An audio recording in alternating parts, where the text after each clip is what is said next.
손주를 매일 돌봐주시는데 혹시 받을 수 있는 지원을 놓치고 계신 건 아닐까요?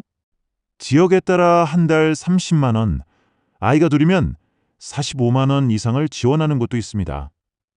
다만 가장 먼저 아셔야 할 점이 있습니다. 손주 돌봄 수당은 전국 어디서나 똑같이 주는 돈이 아니라 사는 지역마다 조건이 다른 지자체 사업입니다. 오늘은 서울과 경기도 기준을 예로 들어 어떤 가정이 확인해 봐야 하는지 쉽게 정리해 드리겠습니다. 안녕하세요. 김도현입니다. 먼저 결론부터 말씀드리겠습니다. 손주를 돌본다고 자동으로 수당이 생기는 것은 아닙니다. 아이 나이, 부모의 양육 공백, 소득, 그리고 실제 돌봄 시간을 모두 확인해야 합니다. 그러니 우리 동네에 제도가 있는지부터 확인하는 것이 첫걸음입니다. 서울에서는 이 제도를 서울형 아이돌 본비라고 부릅니다. 서울시 안내 기준으로 만 24개월 이상부터 36개월 이하 영아를 키우는 양육 공백 가정이 대상입니다. 맞벌이, 한부모, 다자녀처럼 부모가 직접 아이를 돌보기 어려운 경우가 여기에 들어갈 수 있습니다. 조부모뿐 아니라 사촌이네, 친인척도 돌봄 조력자가 될 수 있습니다. 서울은 월 40시간 이상 실제로 돌본 경우 아이 1명당 월 30만 원을 지원하는 방식입니다. 아이 2명은 월 45만 원, 3명은 월 60만 원 기준으로 안내되어 있습니다. 다만 서울시는 소득 기준과 지원 연령을 넓히는 방안을 협의 중이라고 밝힌 바 있습니다.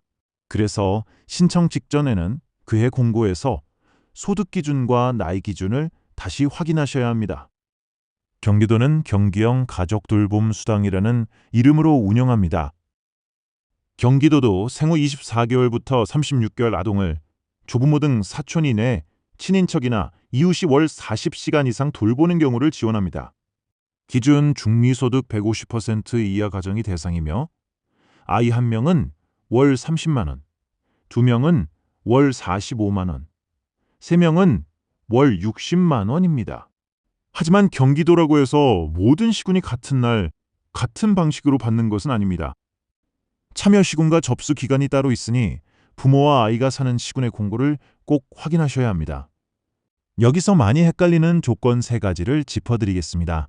첫째, 할머니, 할아버지의 나이가 아니라 손주의 원령이 기준입니다.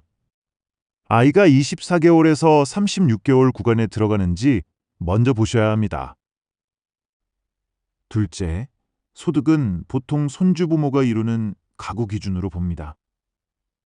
할머니, 할아버지의 연금만 보고 판단 제도가 아니라는 뜻입니다. 셋째, 실제 돌봄 시간이 확인돼야 합니다. 스마트폰 앱이나 QR코드 또는 지역에서 정한 방법으로 시작과 끝 시간을 인증하는 곳이 많습니다. 어린이집을 다니는 손주라도 기본 보육 시간 밖에 실제로 돌본 시간은 인정될 수 있습니다.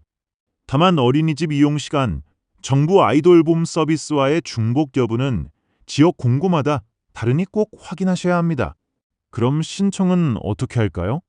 첫째, 자녀분이 사는 시군구 누리집에서 가족 돌봄 수당 또는 조부모 돌봄 수당을 검색합니다. 서울은 몽땅 정보통, 경기도는 경기민원 24와 시군 공고를 함께 확인하시면 됩니다.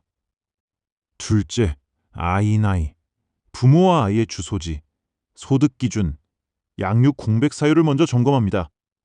셋째, 가족 관계 증명서, 통장 사본, 아이돌 봄 서비스 자격 관련 서류처럼 공고해서 요구한 서류를 준비합니다.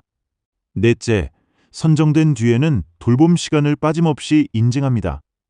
수당은 신청한 달에 바로 들어오는 것이 아니라 보통 다음 달에 돌봄 시간 확인을 거쳐 지급됩니다. 오늘 기억하실 것은 한 가지입니다. 손주 돌봄 수당은 전국 공통 용돈이 아니라 지역과 공고를 확인해야 받을 수 있는 돌봄 지원입니다. 서울과 경기도처럼 운영하는 곳이 있지만 나이와 소득, 시간 기준은 바뀔 수 있습니다. 손주를 봐주고 계신다면 자녀분과 함께 이번 달 시군구 공고부터 확인해 보시기 바랍니다. 오늘 내용은 일반 안내입니다. 실제 선정 여부는 해당 지자체의 최신 공고와 담당 부서 확인이 가장 정확합니다. 오늘 영상이 도움이 되셨다면 좋아요 눌러주시고 궁금한 점은 댓글로 남겨주세요. 그럼 다음 영상에서 또 뵙겠습니다. 감사합니다.